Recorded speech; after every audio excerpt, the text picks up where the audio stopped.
বিমান থামার সঙ্গে সঙ্গে উঠে দাঁড়ান কিংবা ব্যাগ টানাটানি শুরু করেন, তাহলে আপনার অভ্যাসের এবার পরিবর্তন আনতে হবে।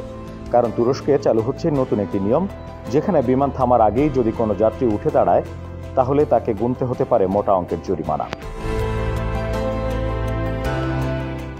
তুরস্কের বেসামরিক বিমান চলাচল কর্তৃপক্ষ সম্প্রতি একটি নির্দেশনা জানিয়েছে, যাত্রীরা যদি বিমান সম্পূর্ণভাবে পার্কিং না হওয়া পর্যন্ত সিটে বসে না থাকেন বা সিট বেল্ট না খোলেন, তাহলে তা নিয়ম ভঙ্গ হিসেবে গণ্য হবে।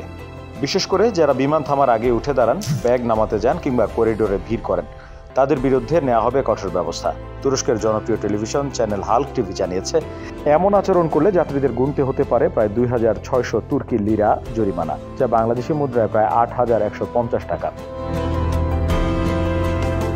বেসামরিক বিমান চলাচল বিভাগের মহাপরিচালক কেমাল ইউকসেক জানান, সাম্প্রতিক সময়ে যাত্রীদের মধ্যে নিরাপত্তা বিধি না মানার প্রবণতা বেড়ে গেছে।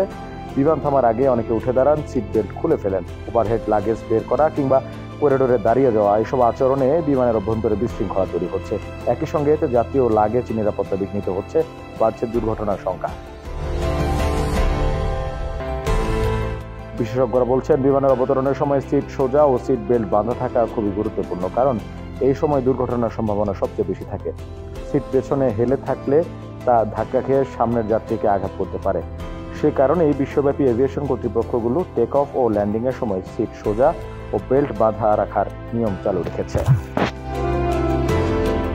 আপনার স্বপ্নগুলো আকাশ ছুবে প্রবাসীর হেলিকপ্টারের মাধ্যমে। বিয়ে, জন্মদিন অথবা যে কোনো বিশেষ প্রয়োজনে হেলিকপ্টার ভাড়া করতে যোগাযোগ করুন স্ক্রিনে দেয়া নাম্বারে। প্রবাসীর হেলিকপ্টার, নিরাপদ ও সাশ্রয়ী বাহনের বিশ্বস্ত নাম।